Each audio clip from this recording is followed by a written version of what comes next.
It's Victor Chang with CaseInterview.com here with a field report for the fourth quarter of 2020. Two major headlines for my report for this month. First is I am seeing early signs that Bain & Company is switching their case interview format from a traditionally candidate-led case, kind of a classical case interview, to one that is more structured or an interviewer-led case interview.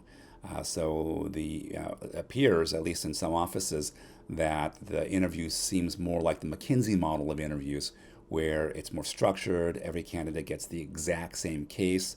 It's broken up into parts, and the interview leads you through the various parts. So there's good news and bad news around this. Good news is that these cases are actually easier.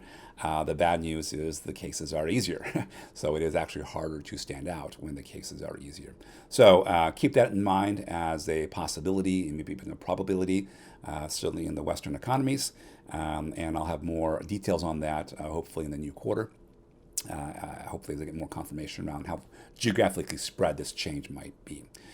Second headline is I wanted to give you an update on how the consulting industry is impacted, by 2020, and I think that starting in the 2021 recruiting season, which usually starts in August of 2021, I see a return to normalcy in terms of case interview and consulting recruiting. So let me explain why.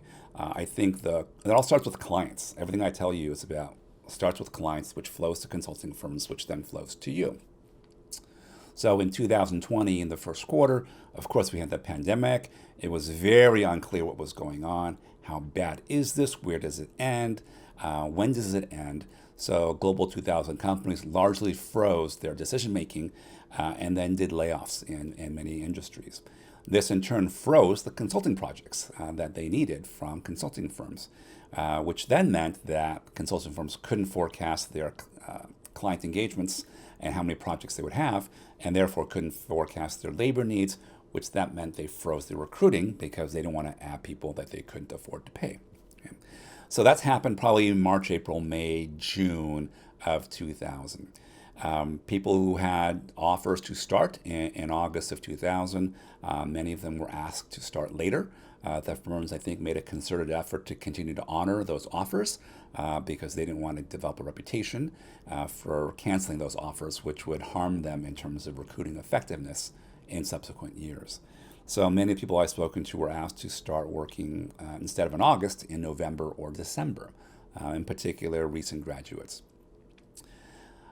Fast forward to about November of 2020, about a month before this particular recording, and many of those individuals were asked if they could start earlier than the original December date that they were asked to schedule. And so the reasoning was the consulting work has picked up, and now there's not enough consultants to do the work because they had delayed when new hires would be starting. So I see the client work trending back to normal. I see this freezing panic of I don't know what I don't know. That's thawed, and we're getting back to more of an adaptive type of planning environment. Now with vaccines largely introduced, particularly in the Western economies, and a timetable for when they would distribute to the rest of the world, and very good data, like these vaccines seem very effective. I think it is a reasonable conclusion that there is a definitive end to this pandemic, whereas before it was very unclear. Could this go on for decades? Who knows? How many deaths? Can it be contained? Can it be managed? That kind of thing. Now, most of those questions have been answered, and now it's just a matter of letting it follow through these natural sequence of events. So I guarantee you that in Fortune 500 companies around the world, in board of director meetings, there's at least a couple of directors who are going to ask the CEO, what is your post-COVID-19 pandemic plan? What is your strategy? How has the world changed? And the world will be in transition for probably another 1 to 3 years with the vaccines and the medical treatments advancing. How do we compete in this environment? What do we do during the transition period? What do we do after this vaccine and the COVID-19 is really behind us? And are we well positioned? And most likely, most of the CEOs don't have a good answer. Back in April, May, it was just like, how do we get through this? How do we just ensure our survival? Now the mentality is switched to how do we thrive? How do we take advantage of this current environment? How do we be competitive? And that's going to drive consulting work, right? Anytime there's change, consulting work gets driven. And by the way, from a planning standpoint, Global 2000 firms, they don't like uncertainty. If the environment is negative, but it's clear it's negative and how negative it is, like you can make a plan around that. If it's positive, you can make a plan around that. If it's negative, moving towards positive, and you have a rough time frame, you can build a plan around that. The problem with the pandemic was you didn't know anything, right? How bad, how long, how severe, which geographies. It seemed like the range of possible outcomes could be okay to catastrophic, right? Which is a really wide range. And the instinct and probably the logical conclusion in that environment is to pause and wait until more certainty emerges. So now we have a bad situation with a lot of certainty. The impact is bounded. Infection rates are bounded. The duration is bounded in terms of a high-low time frame. That's probably 1 to 3 years, depending on which part of the world you're in. And so those things become known. It becomes easier to build a plan. Okay? So this is a good time to start planning, whereas 9 months ago, impossible to make a plan because nobody knew the reality of what would eventually come to fruition.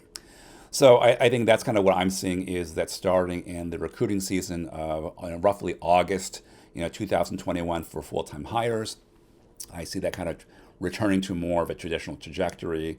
My sense is that internship recruiting, which usually begins sort of January 2021, my hypothesis would be that would be more of a typical year for a few reasons. One is internship recruiting. The financial commitment is pretty contained. It's about 2 months of salary, 3 months of salary. You still get in the market and get first look at the top talent. You have the option, but not the obligation, to turn them into full-time hires. So there's a lot of flexibility for the upside and the downside for internship recruiting. So I would anticipate that those efforts would likely continue on more of a historical pace, and we'll find out in the next few months. So that's my news for today. Be sure to subscribe to this YouTube channel to be notified of future Field Report video updates. For more information and updates on the management consulting industry and the case interview, be sure to visit caseinterview.com. If you are seeing something different or if you have insights around the world, I would love your feedback. Please leave these comments below, and I will use those to create a composite profile to share with all of you.